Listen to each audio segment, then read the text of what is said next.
This was lovely. Can I thank Ibrahim and SME4Labour for hosting us here today. Thank you so much, my friend. You're always so kind to me and my colleagues. And can I thank the staff that are working here that have also contributed in whatever way to putting this together. And of course I want to thank my friend, the Minister for Services, Small Businesses and Exports, Gareth Thomas, for agreeing to be my guest here today. I was bullied. And to answer some questions. I knew you were going to say that. It's not true. He likes to say that, and that he's scared of me, but actually he likes me really. He's here because he wants to be, aren't you? Aren't you? So, absolutely. Aren't you? Absolutely. Gareth and I work closely together on the Post Office Horizon scandal, and we've had regular meetings with one of my constituents, Chris Head, who was quite badly impacted from it, and a victim. And I know that there's another report out again today, Gareth, so you'll be inundated with queries, and it'll be a busy day for you. So again, thank you for being here and giving up your time to us. So thank you all for coming. Businesses are at the heart of our government's plans. Yesterday I had a meeting in Parliament for businesses for the North East. I chair the all-party parliamentary group for the North East, and we discussed how we can unlock the North East economy and its great growth potential. And our government has announced ambitious long-term plans for growth, and it's great to see the £70 million North East investment from last week. The North East is home to world-class industries. Those from us in the North East know this, and we like to shout about it and educate everybody that isn't aware. From advanced manufacturing and clean energy to life sciences, digital technology, and of course culture and sport is very big in our region too. And we're leading the way in renewable energy and have a unique opportunity to become a powerhouse in the UK's transition to the net zero economy. But to unlock this potential, we need the right investment, and we need the right infrastructure, and to empower our small businesses. So I'm pleased to have local businesses in the room, like Hebburn FC from my constituency. They were in Parliament with me for the day yesterday, and we had various meetings, including with two ministers and the Secretary of State, to talk about our ambitious plans for growth. And we should get a decision very soon, literally in the next week, we hope, or next week or so, about how much nationally the government will invest in our brilliant club. This is a great partnership about in how MPs can champion local businesses and work with them to deliver huge benefits for our communities. And we're very excited and nervous at the same time. I know many of you will have questions for the Minister, for Gareth, and so Gareth, I'll ask you to say a few words, and then we'll open it up. When I do bring you in, please introduce yourself, the business, if you're representing the business, and where you're based. That would be brilliant. Gareth, thank you. Thanks, thanks very much, Kate, and thanks to everybody who's come along to today, and to Ibrahim and the SME4Labour team. I sort of see this as a bit of an audition. I've never been allowed to go to Kate's constituency before now, and I sort of see this as hopefully the chance to be allowed into her bit of Gateshead the next time I'm in the North East. But I genuinely appreciate the opportunity to come and share with you all, partly because we're at a crucial time in government in terms of our thinking around small businesses. And I happen to think, slightly to my surprise, that I've got the best job in government in having responsibility for small businesses, because it's a sort of a phrase that I think many people are very used to, that small businesses are very much the beating heart of our communities. but the sheer variety and talent and inspiration that small businesses bring to our communities is something that continually takes my breath away. So I give you just two examples. Paul Marshall, who who couldn't read or write when he set up his business, now runs 6 barbers, including in central London and in New York. His is a remarkable journey of progress from, as I say, not being able to read and write, not doing very well at school, to now being a highly successful entrepreneur and business person. The other example I give you is from my own constituency, Orthene Chemicals. They were set up as a sort of side hustle. The father of the family who run the business, in his garage, inventing a product which has gone on to be developed into brake fluids, which now help to power Formula One racing stars, including Lewis Hamilton. And again, his business started off in the garage, now a significant medium-sized business, exporting all around the world. And then, having said I was only going to give you 2, let me just give you one other example, which is, or was, the Red Cup Cafe in my constituency. They served the best pies in London, in my view. A great local community business that was the hub of the high street in North Harrow, where I grew up. It's no longer there. Energy costs hit it, but the 2 people who set it up, Rena and Henel, are back trying to find a new route into the business world, and I admire them for not only for their courage in setting up the business in the first place, but for not being daunted by the way business fortunes have struck their cafe, but wanting to come back into the process. 99.8% of businesses in Britain are SMEs. And what we know is that 1% of, if we could achieve a 1% increase in productivity of all the SMEs in the UK, we would see a boost to the British economy of almost £100 billion. And that would mean the second term of this Labour government would be a bit of a breeze in comparison to where we are just at the moment. But that demonstrates, I think, that figure, the potential to add £100 billion to the British economy from just a 1% increase in productivity of small businesses.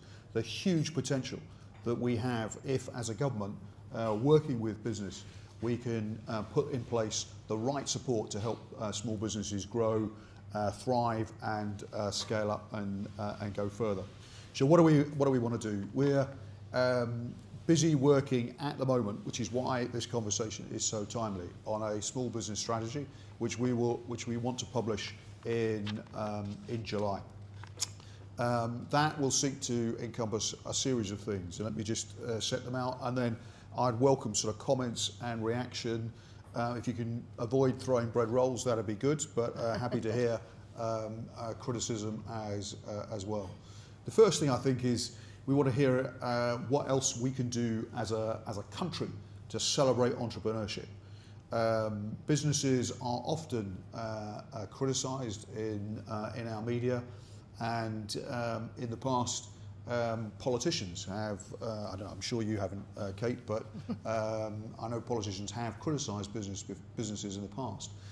But we do not celebrate entrepreneurship enough. We don't value enough the risk-taking that entrepreneurs are willing to engage in, and the impact as a result they have in our communities when they create jobs and bring wealth and add life to our communities. So what else as a government can we do to celebrate entrepreneurship and champion it going forward? The most obvious place in which you find small businesses are high streets, and high streets for all sorts of reasons, including changing shopping habits, including the impact of COVID and the pandemic. Many high streets are struggling.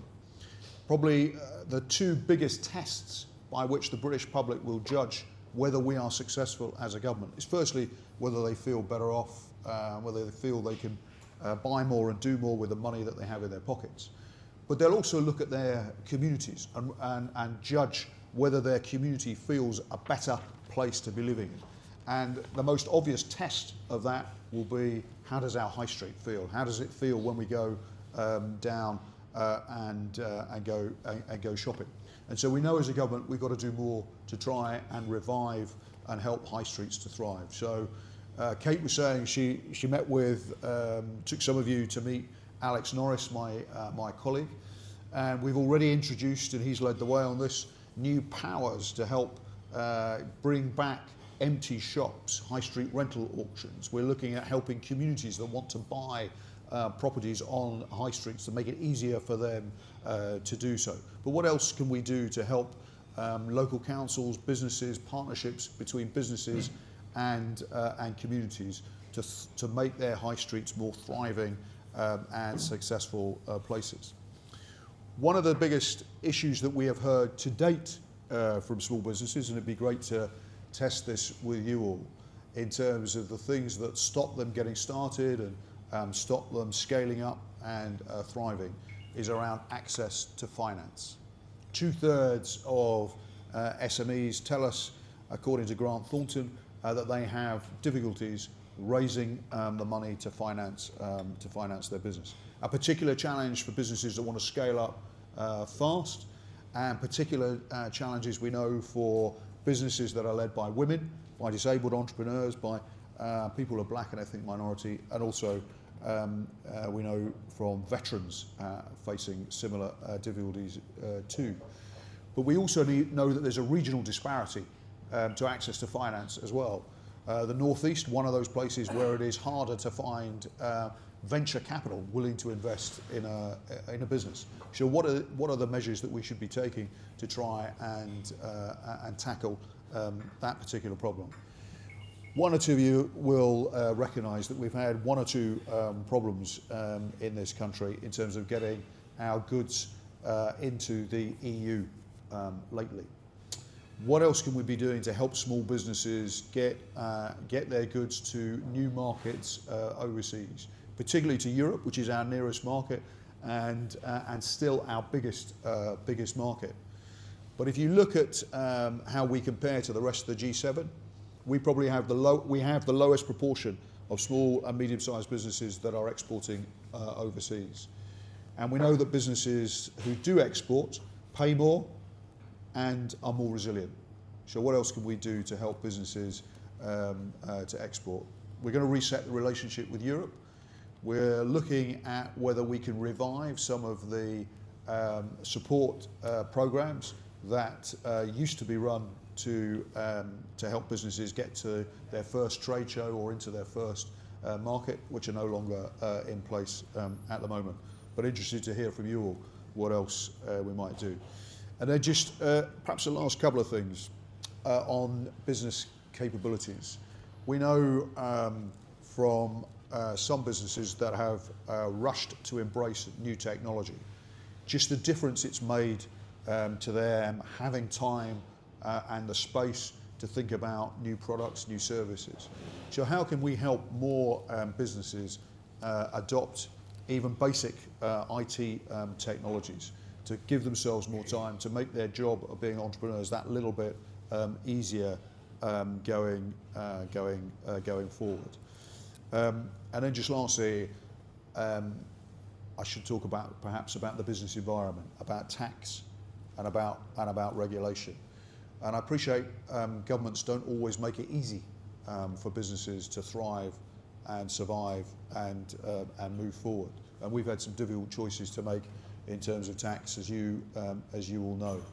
But we want to hear what else we can do in terms of regulation and that business environment to make it easier for SMEs to thrive and to grow from there. So I hope that gives you a bit of a sense of the issues that we're thinking about in terms of supporting small businesses. Certainly in the last decade, there hasn't been a published small business strategy in which to hold government to account for. There hasn't been any attempt to hold to bring the leaders of the small business community together. We did that just last week at Wilton Park, bringing the major trade bodies together with some people who've set up and run successful small businesses to go through some of these issues in more detail. But we want to continue that dialogue with you and with others around how we can get right the support to help small businesses grow. Thanks very much for letting me come. Thanks very much for not throwing any bread rolls yet. But generally open to hearing your feedback. Okay, thank you so much, and I'm sure everybody in the room is really pleased and excited to hear about the small business strategy, and we'll look forward when they ask me what I'm doing or what the government are doing. You're right, I say, you know, in 4 years or whenever the election is called, look around and see what difference the last term in government has made. And I think we're all guilty to shop online these days, but we also have to remember and have to support our local high streets and our businesses, and it's a problem. It's a problem because we want businesses to be there on our doorstep. We want them to survive. We know that people go into the big cities. That's certainly a problem that we've got in our area. And again, I think it's really good that we're now doing something about these empty premises, because it's a major problem in my constituency. 2 of my towns, Jarrow and Hebburn, if you go into them, you'll see a lot of empty units. And of course, it also breeds antisocial behaviour, etc. So thank you so much. I'm going to open it up for questions. Please just raise your hand and introduce yourself, and I'll bring you in. Let's go first, please. Thanks, Gareth. With you, I mean, if you're up for it and your restaurants are in central London, I'm quite happy to come and have a look and go through it in a bit more detail with you. Some of the issues that I touched on, I think could potentially make a difference. So in terms of food price inflation, we know that if we can sort things out with Europe, if we can get the trade deal around food and drink, the sanitary side of sanitary thing, it could make a significant difference in terms of price and ultimately to jobs in that regard. We know that business rates reform is a big ask of the hospitality industry in general. We've got to think that through and get that right, because there is the danger of unintended consequences always with A really large haulier in the northeast called Elders, whose profit margin is being completely wiped out by NIC increases. They can't really pass it on to their customers, because as you'll know, businesses in the northeast also don't have the same profit margin. So that's more to put on your radar, that our members in the northeast are being challenged more by some of these tax increases.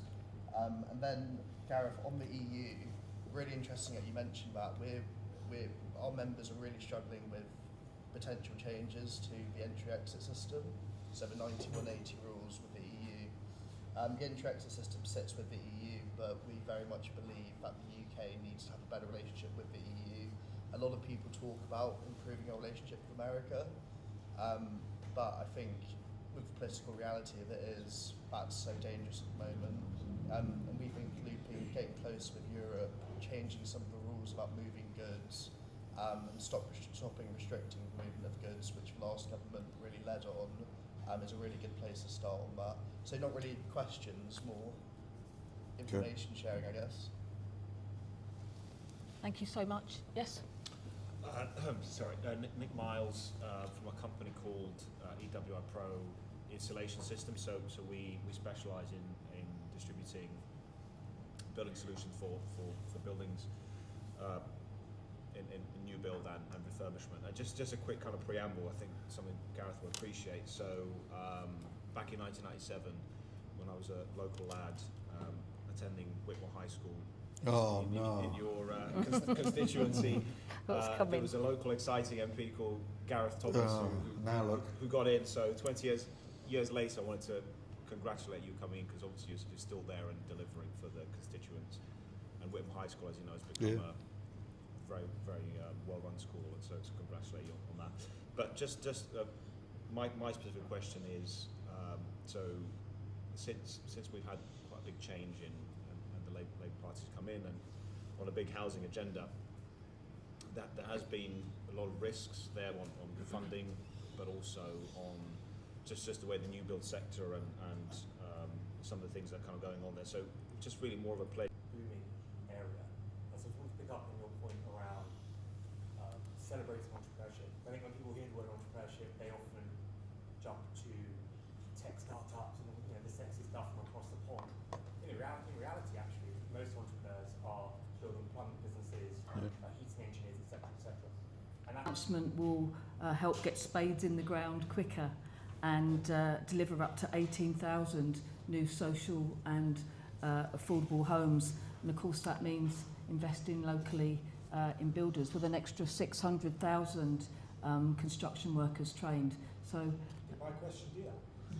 Well, it was more that I knew I was going to face a difficult audience, so I had a word before I came. Yeah. Yes, thank you. Hi, I'm Sophie from Alec Bank.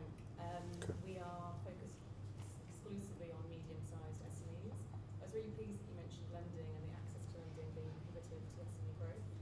You'll be aware of the British Business Bank's report that over 60% of lending now happens from challenger and specialist banks like us. Yep. And we, alongside other challengers, really appreciate and think that the Growth Guarantee Scheme is an excellent and really well-structured scheme. 2 points for that.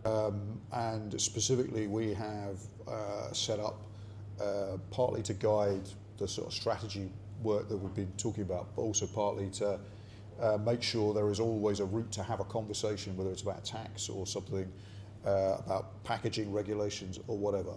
We've set up a ministerial group that just looks at small business issues. As you will imagine, after the budget, there's been a lot of concern from the business community about national insurance contributions, and coupled then with regulatory costs, whether it's packaging or one or two other things that have come the way, and the increase in minimum wage. And so our job is to feed those concerns to the relevant government departments and to push them on those questions as much as we can do. And we will certainly continue to do that going forward.